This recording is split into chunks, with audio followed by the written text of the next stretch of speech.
အချစ်အမုံအလွန်အဆွေဒီခံစားမှုတွေနဲ့မကင်းနိုင်တဲ့ကျမတို့အားလုံးမှာဇလန်းကိုယ်စီရှိကြပါတယ်။ဂျာရီကိုအသက်သွင်းလိုက်တဲ့အခါဖြစ်ပေါ်လာတာက Radio Drama Hello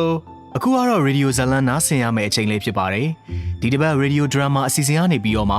စာရေးသူကေဇော်မိုးရေးသားတဲ့တစ္ဆာကကြိုလို့အမည်ရတဲ့ဇလန်းကိုတင်ဆက်ပေးမှာဖြစ်ပါတယ်။နားဆင်ခန်းစားကြည့်ကြပါဦးခင်ဗျာ။အိုအော်လန်တဲ့ဒီနေရာလေးကလွန်းဆွတ်ခြင်းရဲ့အတိတ်တွေကိုဖော်ဆောင်ပြသနေတဲ့သေးတောင်ရန်ကလေးတစ်ခုပါပဲအထီးကျန်ရဲ့သူတို့ရဲ့ကဘာငယ်လေးတစ်ခုတစ်ပွဲလို့လည်းဆိုနိုင်ပါတယ်တဲစုအိမ်တန်းကလေးစီကိုတရွရွနဲ့လိမ့်တက်လာနေတဲ့အညိုရောင်ဖြော့ဖြော့ရေလိုင်းလုံးတွေကကန်းဆက်သေးခုံမြင့်စီကိုတဝုံဝုံပြေးဝင်ရိုက်ခတ်လျက်ရှိနေပါတယ်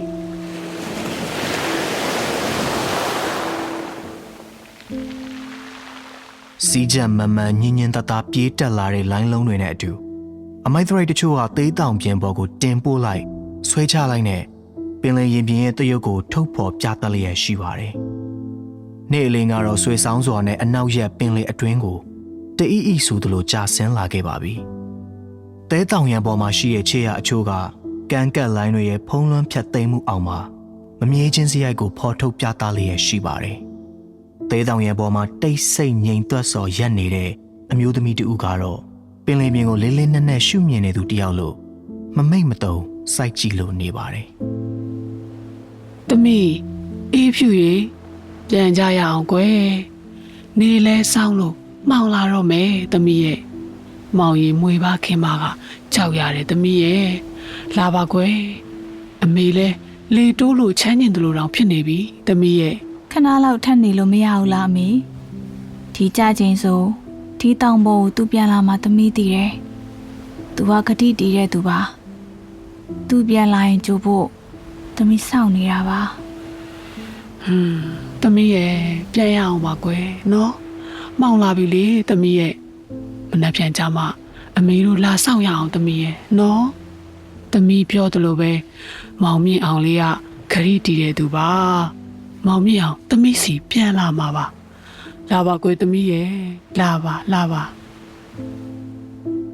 အသက်အရွယ်အားဖြင့်25နှစ်ဝန်းကျင်အရွယ်ကောင်းအမျိုးသမီးလေးဟာရုပ်ရည်ယူပကားအနေနဲ့လည်းနှစ်လိုပွဲရအစင်းအပြင်ရှိပါတယ်ဒါပေမဲ့ဒီအမျိုးသမီးကတောကဝေဒနာကိုဖိစီးစွာခံစားနေရဟန်တူပါတယ်နောက်ဆုံးလက်ကျန်နေ့အလင်းဟာပင်လယ်ပြင်တွင်တစဆိုသလိုငုတ်ရှိုးပုံးကွယ်ခဲ့ပါပြီမိခင်ဖြစ်သူရဲ့စကားအဆုံးမှာတော့အမျိုးသမီးငယ်ဟာဖြည့်တွေးလေးညင်းစွာကောင်းညိတ်ပြလိုက်ပါတယ်ဇလန်းကိုစပြောရရင်တော့အိုအော်လန်တောင်ကမ်းကနေစပြောရမှာပါပဲရန်ကုန်မြို့နယ်ကွန်းကြံကုန်းမြို့နယ်မှာတည်ရှိတဲ့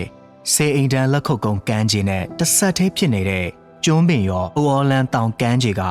မယန်းစုကျေးရွာအုပ်စုအတွင်းမှာတည်ရှိပါတယ်အိုအော်လန်တောင်ကမ်းဟာမယန်းကျေးစုအုပ်စုနဲ့တမိုင်ခွဲတာကော်ဝဲပါတယ်အရင်ကတော့တိုက်နေရွာကြီးလို့ခေါ်ဆိုကြပေမဲ့အခုခါမှာဆိုရင်တော့ကျေးရွာအချို့ကိုစူးစီးခေါ်ဆိုခြင်းဖြစ်ပါတယ်မယန်းကျေးရွာကိုအရှိမယန်းနဲ့အနောက်မယန်းဆိုပြီးခွဲခြားခေါ်ဆိုကြပါသေးတယ်ဇလန်းလေးကတော့အရှိမယန်းရွာရဲ့ပြိုပြူချောမအေးပြူနဲ့အနောက်မယန်းရွာစုကလက်လုံလက်စားကိုမြင့်အောင်တို့အကြောင်းပဲဖြစ်ပါတယ်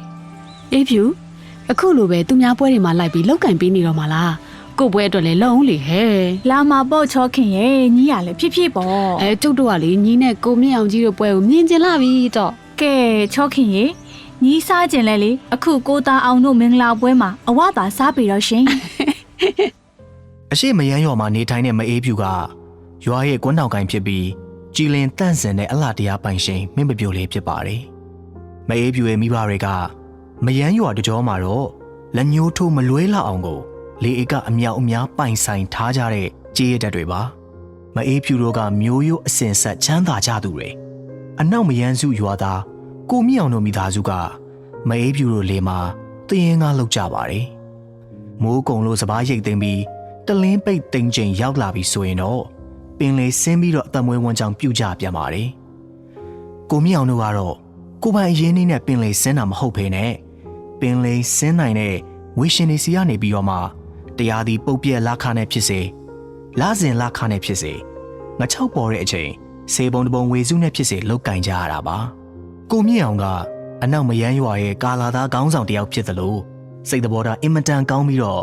ရဲရဲရွာရဲကိုတက်တက်ကြွကြွဆိုသလိုလောက်ကင်တတ်ပါတယ်လူတိုင်းကလည်းသူ့မှာရှိတာလေးနဲ့နိုင်စွမ်းသလောက်ကူညီတတ်သူပါပစ္စည်းဥစ္စာနွမ်းပါပေမဲ့လို့စိတ်သဘောထားပြေဝမှုကြောင့်သမီးရှင်တိုင်းလိုလိုကတမန်လောင်းတော်ကျင်သူဖြစ်ပါတယ်အေးမိပါရစီဘရော့လာတောင်းပါလေအမြအမေးနေကြပြီဘရော့မင်္ဂလာထမင်းစားရမှာလေတဲ့အခုစူးစမ်းနေပါတယ်အေးဖြူရဲ့ဒီတမိုးကုံလို့တလင်းပိတ်ချင်ရောက်ရင်တော့ပြည်လေလောက်မယ်လို့မျှော်လင့်ပါတယ်အကူရဲ့အမေပြောထားတာရှိတယ်ညီမအတွက်ဖဖညညာတွေပုံပြီးတင်တောင်းစရာမလိုပါဘူးတဲ့မိသားဖသားပြီးရမ်းမိရက်ဖတွေခေါ်လာပြီးကျောင်းလမ်းယုံနေအဆင်ပြေတယ်တဲ့ကြော်ပွဲတပွဲလက်ဖက်တရိုးသာလိုပါတယ်တဲ့အကူအဲ့ဒါအကူအေးမိပါရစီဘရော့လာနာဖောက်မလဲအခုစူးစမ်းနေပါတယ်အေးရဲ့ကြီးရော်နဲ့ဦးလေးကစိတ်တော်သားပြည့်တာအကူသိပါတယ်ဒါပေမဲ့အေးရဲ့လာနာဖောက်တဲ့အခါအများရှိမှအေးမျက်နှာမငယ်ရအောင်လို့ရွှေတို့ရွှေစလေးတော့တင်းကျင်သေးတယ်ဒါကအခုအေးပေါ်ကိုအသက်လို့ဘဝလို့တန်မှုထားတာပါရိုးမြေကြလက်တွဲဖို့အတွက်အခုလက်လို့စပယ်တော့မလုပ်ချင်ဘူးဒီနှစ်ပင်လယ်ရာသီမှာအခုပို့ပြီးလှုပ်ကြိုးစားပါမယ်ကွာဒါပေမဲ့ပင်လယ်ရာသီကကံကြမ္မာလဲပိန်လိုပဲမလားပြောကြရလေကံကောင်းရင်တဆောင်းတနွေနဲ့လူချမ်းသာရွှာမျက်နှာဖုံးဘဝကိုရှောက်သွားနိုင်တယ်လို့ကံဆုံးရင်တော့အကျွေးပတ်ချလဲဝိုင်းကဘဝပြတ်သွားနိုင်တယ်တဲ့အေးရတော့လေအခုအနေအများတွေမလုပ်စေချင်ဘူးအခုတတိထားပါမယ်အေးရဲ့ဒီတစ်နှစ်တော့တီးခံပြီးစောင့်ပြီနော်လာမယ့်နေ့ဝါမွေငယ်မှာမင်္ဂလာကိစ္စဖြစ်စီရပါမယ်အေးရဲ့နော်ကိုမြင့်အောင်နဲ့မအေးဖြူတို့ရဲ့ချစ်သူတက်တန်းက3နှစ်3မှုမကတော့ပါဘူးတရော်လုံးကလည်းသူတို့နှစ်ယောက်အကြောင်းသိနေကြပါပြီနှစ်ဖက်မိဘတွေကလည်းသားသမီးတွေရဲ့သဘောမှုပြောစရာမလိုဘူးပေါ့ဒီလိုဖြောင်ဖြူးနေတဲ့ခီးကြောင့်ပဲတယောက်ကိုတယောက်သစ္စာစောင့်ထိန်ပြီးအစဉ်ပြေမဲ့အချိန်ကိုစောင့်နေကြတာဖြစ်ပါတယ်မအေးဖြူရဲ့မိဘတွေဘက်ကလည်းသားကောင်းတယောက်ရလာမှာမို့ချွင်းချက်မရှိသဘောတူပြီးသားဖြစ်ပါတယ်ကိုမြင့်အောင်ကတော့သူ့ချစ်သူမအေးဖြူကိုတင်တောင်းတင်တယ်တောင်းရမ်းခြင်းလို့မင်္ဂလာကြီးခန်းဝင်ခြင်းစုဆောင်းရင်းတဲ့အချိန်တွေကြာနေတာပါအဲ့ဒီရော်တွေဘက်မှာတော့တူနဲ့တူဂုံရင်မတူမတန်ဘူးဆိုတဲ့ကိစ္စကအင်မတန်မှကိုရှားပါပါတယ်ဒါကလေထွေထွေထူးထူးရတော့မဟုတ်ပါဘူးတရော်ရင်းနဲ့တရေလေးတောက်ချသူချင်းမို့နားလည်မှုပြေဝကြပါတယ်အတွင်းသည့်အစင်းသည့်ဆိုတော့ကောင်းကွက်ဆိုးကွက်နေရာလုံးကိုကောင်းကောင်းသိရှိထားကြတာပါတို့ဒေတာကလည်းမင်္ဂလာဆောင်ရတာအတော်ကုန်တာပဲနော်ဘာဖြစ်ရပြန်ပြီးတော့အပြိုကြီးရဲ့မဟုတ်ပါဘူးအေးဟိုရက်ကကိုတောင်တို့မင်္ဂလာပွဲအပြီးလေကုန်ကြစရိတ်တွက်ချက်တာသူတို့ကိုစားကြုံမှသွေးတောင်တက်တယ်အေးနော်တခြားအရက်တော့မသိဘူးကျမတို့အရက်မှာလေမင်္ဂလာဆောင်ဆို2ရက်လောက်ကြတာကိုမင်္ဂလာအကျိုးရက်မှာလာသမျှအေးပရိသတ်အကုန်ကိုနေမီညာမီမငင်းစတန်ချက်ပြုတ်ကျွေးမွေးရတယ်လူများလုံးတော့အိုးတကြီးအဖွဲဆို3ဖွဲ့ခွဲပြီးချက်ပြုတ်ရတာဒါရင်လားအေးမင်္ဂလာအကျိုးညဆိုရင်လေရွာထဲမှာရှိတဲ့ကာလာသားအားလုံးတွေမကဘူးရွာစဉ်ရွာဆက်တလျှောက်လုံးကရောက်လာသမျှကာလာသားအားလုံးကိုအရက်တိုက်ရတယ်ဟောလူတရားကြောကြောကိုအရက်တိုက်ရတဲ့စရိတ်ကိုညှိမှန်းတာကြည့်တော့ဒါတောင်လေသူတို့သားနဲ့သူတို့သမီးကတရွာထဲနေကြတဲ့သူတွေဖြစ်အောင်မှမချောခင်ရေအေးနေတယောက်တရွာစီနေရတဲ့မင်္ဂလာမောင်နှံနေဆိုရင်လေသူတို့သမီးဘက်မှာနောက်တစ်ပွဲထပ်လုပ်ပေးရသေးတယ်တဲ့အဲ့ကြပြန်တော့လေရွာကာလာသားအားလုံးကိုအရက်အဝတိုက်ရရွာဝင်ကြီးကိုလည်းနိုင်တလောက်ထည့်ပေးရဟောမင်္ဂလာလှေနဲ့လာခေါ်ချိန်ရွာကန်အပြူတွေရဲ့မင်္ဂလာပန်းကြိုတားတာကိုလည်းပေးရမလွယ်ပါဘူးအေးမင်္ဂလာပွဲတွေကတော့အဲ့ဒါကြောင့်ပဲအကိုမြင့်အောင်ကအချိန်ထပ်ပေးပါအောင်သူကြိုးစားပါအောင်မယ်တဲ့ဒီခေတ်စိမ့်နှုံနဲ့ကလည်းမလွယ်ပါဘူးအေးဒါပေမဲ့မအေးဖြူရဲ့အချိန်ကြာကြီးဆွဲထားပြန်တော့လေကျုပ်တို့မိန်းကလေးဘက်တီးကတိတ်မကောင်းလာဘူးအေးဒါကတော့ဓာပေါ်မှာချောခင်ရဲ့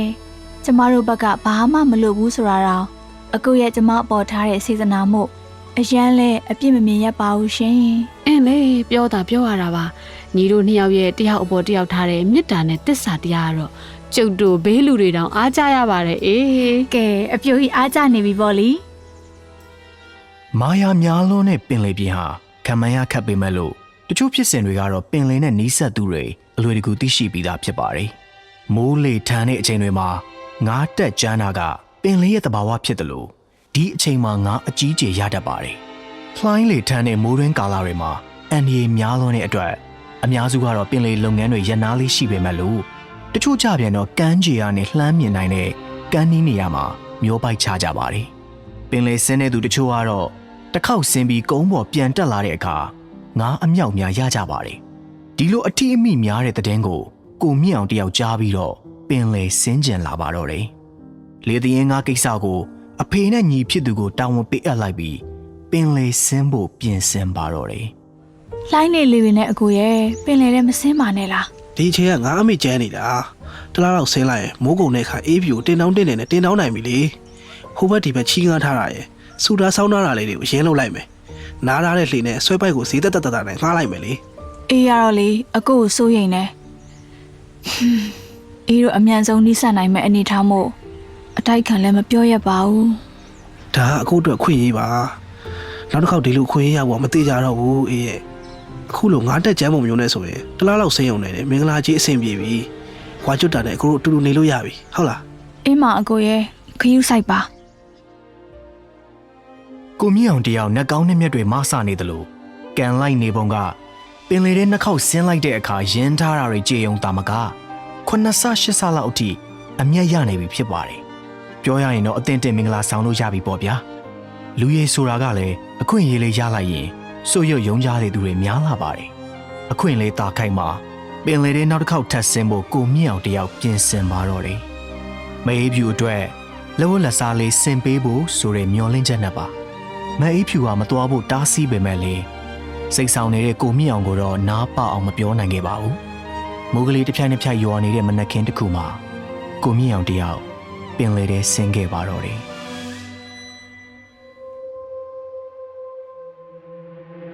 ကိုမြင့်အောင်တို့လေးစုကလေးပင်လေထဲရောက်ချိန်မှာမိုးကတစတစဆိုသလိုတီးထန်လာခဲ့ပါတော့တယ်ပင်လေထဲလေချမ်းလွန်းချိန်ဆိုဆွဲပိုက်ချဖို့အတော်ကိုခက်ခဲတာပါလေကလည်းအတော်ပြင်းလာတဲ့အခါပိုက်တွေကိုရုပ်ပြီးပြန်ဖို့ပြင်ဆင်ကြပါတော့တယ်ဒီတစ်ချိန်မှာပဲဘဝတူတငါလေတစင်းဟာလေပိတ်ထိန်တက်မကျိုးပြတ်သွားခဲ့ပါတယ်အထင်းကိုမရှိတော့တဲ့လှေကလေးဟာလိုင်းစင်ရတလျှောက်မျောကျင်ရမျောပါနေပြီးလှိုင်းတွေကလေငယ်လေးကိုပင်လေဘက်ဆွဲချခေါ်ငင်နေပါတယ်လှေငယ်လေးပေါ်ကတငါတွေကတော့ကေပါယူပါအော်ဟစ်အကူကြီးတောင်းနေပါတော့တယ် ညောင်ရီငါ့ကိုကယ်ပါဦးငါမတည်ခြင်းသေးဘူးကွာငါမိမမီးတွင်းထဲမှာကွာငါကလေးမျက်နှာမြင်ရင်သေးတယ်ကွာငါ့ကိုကယ်ပါဦးမြောင်ရ မိုးရေးလေတဲ့ကြောက်လန့်တကြားအော်ဟစ်ပြောဆိုနေတဲ့နေတငယ်ချင်းဖြစ်သူရဲ့စကားကကိုမြင့်အောင်ရင်ထဲကိုစူးစိုက်ဝင်ရောက်တော့ပါတော့တယ်အားလုံးဝိုင်းဝန်းတားဆီးနေတဲ့ဂျားတွေကပဲတငယ်ချင်းဖြစ်သူကိုကိုမြင့်အောင်တယောက်မရအရလိုက်လံဆေးယူပါတော့တယ် အေးမကြောက်နဲ့ရငါလာခဲ့မယ် လှိုင်းလုံးတွေကြားပေါ်ကြီးမြုပ်ကြီးဖြစ်နေတဲ့လှေအနာရအောင်စက်ကုံခုံမောင်းသွားတဲ့ကိုမြင့်အောင်ဆက်လေဟာတငယ်ချင်းဖြစ်သူရဲ့လှေအနာကပ်မိချိန်မှာတော့လှေနှစင်းကိုပူးချီလို့ကမ်းဘက်ကိုပြန်လေခုံမောင်းလာခဲ့ပါတယ် ရပြီကမ်းဘက်ကိုငါပြန်လှည့်လိုက်တော့မယ် ဟာမောင်းတော့မယ်ညောင်ရီမောင်းတော့မယ်ငါတို့လှေမောင်းတော့မယ်ရော ဟဲ့အောင်အရင်မကြောက်နဲ့ဟဲ့အောင်မင်းငိမ့်နေခဏဆိုလှိုင်းငိမ့်မှာလှိုင်းငိမ့်ပဲ့ကျိုးဆင်းချီမယ်ဟုတ်ပြီလား လှေငိမ်သွားချိန်မှာတော့တွဲခေါ်လာတဲ့လှေကိုချီထားတဲ့ပဲ့ကျိုးပြုတ်ထွက်သွားတဲ့အတွက်ကိုမြင့်မအလျင်အမြန်သွားရောက်ချီနှောင်လိုက်ပါတယ်ဒီတစ်ချိန်မှာလှိုင်းတစ်လုံးကထပ်မံဝင်ဆောင်လာပါတယ်ပဲ့ကျိုးချီနေချိန်မို့လို့အကင်တွေမေ့သွားတဲ့ကိုမြင့်အောင်တယောက်လေထဲမြောက်တက်သွားပြီးတော့တစ်ဖက်လေနံရံနဲ့ရိုက်မိပြီးလှေနှစင်းကြားပြုတ်ကျသွားပါတော့တယ်မိုးရေးလေထဲမှာပြုတ်ကျသွားတဲ့ကိုမြင့်အောင်ကိုလှေတွေအားလုံးစုစည်းပြီးတက်နိုင်သမျှဝိုင်းဝန်းရှာကြပေမဲ့လည်းကိုမြင့်အောင်ကိုတော့ရှာမတွေ့ခဲ့ကြတော့ပါဘူး ညောင်ရီညောင်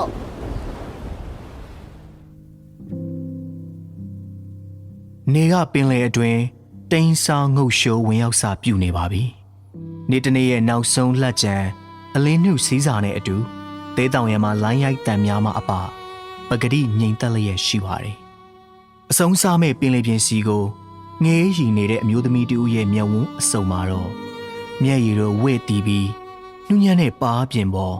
မျက်ရည်တို့တသွင်သွင်စီးဆင်းလို့နေပါတယ်တစ္ဆာတရားရဲ့ပြရုပ်ကိုမျက်ရည်ပွင့်တို့နဲ့ရေးတီက